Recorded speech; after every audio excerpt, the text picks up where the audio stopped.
عورت کو ناقص العقل کہنے والے عورت کی ایک ادا پر اپنی عقل کھو بیٹھتے ہیں۔ محبت کرنے کے لیے تھوڑا پاگل اور بیوقوف ہونا ضروری ہے۔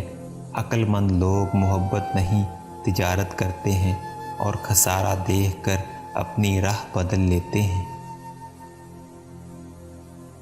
شہزادی ڈیانا کا کہنا تھا کہ گورے کالے اور یہودی سب ہی مجھ سے پیار کرتے تھے سوائے اس شخص کے جس سے مجھے محبت تھی۔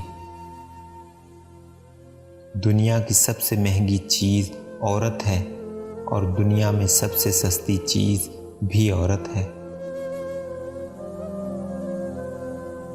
جن کی پلکیں بات بات پر بھیگ جاتی ہیں وہ کمزور نہیں بلکہ دل کے صاف ہوتے ہیں۔ پریشان ہونے والوں کو کبھی نہ کبھی سکون مل ہی جاتا ہے، لیکن پریشان کرنے والے ہمیشہ سکون کی تلاش میں رہتے ہیں۔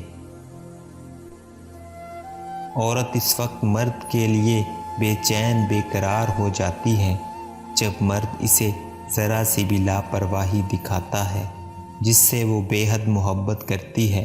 مرد کا تلخ رویہ عورت کو اندر تک توڑ دیتا ہے۔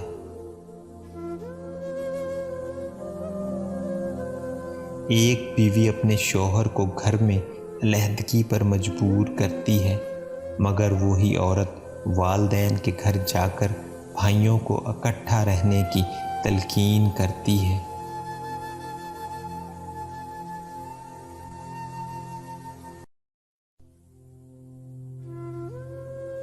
اگر گزارنا چاہو تو ایک عورت کے ساتھ زندگی گزارنا بہت آسان ہے۔ مردانگی یہ نہیں ہوتی کہ کتنی لڑکیوں کو پھنسا سکتے ہو، جبکہ مردانگی یہ ہے کہ ایک کے ساتھ کتنا نبھا سکتے ہو۔ مرد ہر عورت کی پرواہ نہیں کرتا، صرف ایک عورت کی پرواہ کرتا ہے جو اس کے ساتھ نکاح کے بندھن میں بندھ گئی ہو۔